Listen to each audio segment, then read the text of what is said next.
What's up mga bro, it's me again, Kapotek Moto Vlog. At syempre nagbabalik tayo ngayon mga bro sa pagbablog about sa Rusi motorcycle. So merong mga nagtanong sa akin mga bro kung bakit ba ang Rusi ay may napapanood sila or may nababasa na madali daw itong masira mga bro.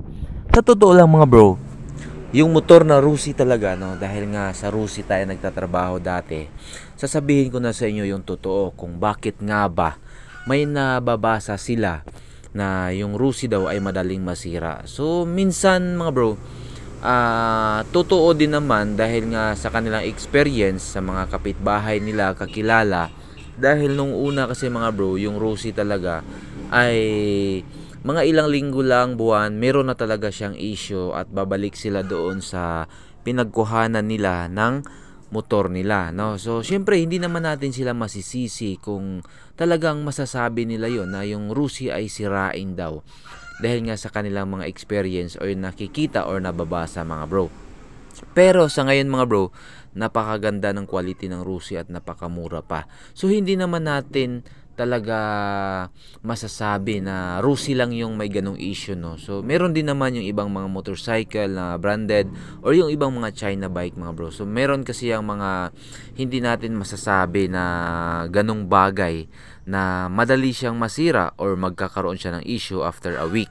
Dati kasi mga bro na naging sales in charge ako dito sa Rusi, syempre merong mga customer na nagkakaroon sila ng issues sa speedometer nila, syempre sa mga kadena, yung sa mga gas tank nila, no, minsan yung mga floater ay nasisira. Pero mga bro, huwag kayong mag-alala dito sa Rusi dahil nga yung sabi nga nila is 12 months warranty, no, sa loob ng makina. At syempre sabot-sabot nga lang mga bro.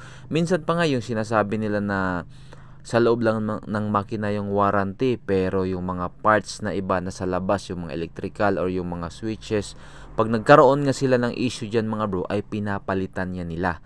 Hindi lang yung makina mga bro, no? Kaya yung ibang mga customer ng Rusi ay hindi rin sila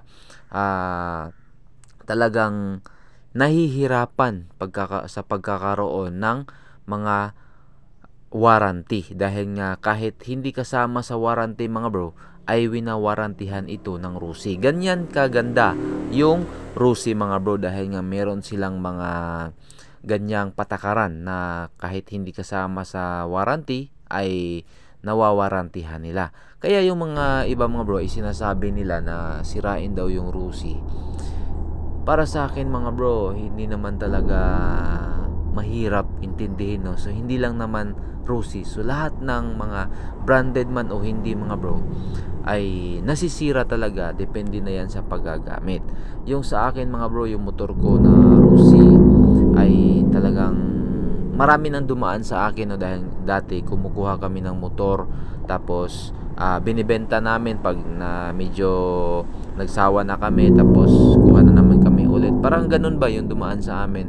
Kaya alam namin kung ano talaga yung mga quality ng Rusi mga bro dahil nga napakaganda talaga ng makina. Meron pa nga dyan umabot ng mga 10 taon or lampas pa mga bro, no.